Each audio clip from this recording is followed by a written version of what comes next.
Kecelakaan di jalur kereta api kembali terjadi di Sidoarjo. Kali ini pengendara sepeda motor tertabrak kereta api karena menerobos palang pintu perlintasan.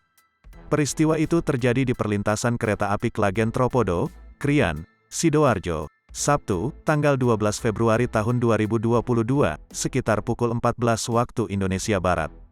Pengendara motor yang tertabrak kereta itu meninggal dunia di lokasi kejadian, kata Kanit Laka Satlantas Polresta Sidoarjo, AKP Sugeng Sulistiono.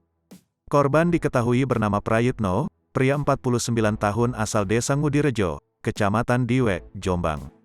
Saat kejadian, korban mengendarai sepeda motor Yamaha NMAX bernopol S4159 OAL.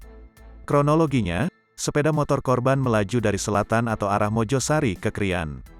Sesampai perlintasan kereta itu, korban ambil kanan dan berusaha menerobos pintu perlintasan yang sudah tertutup.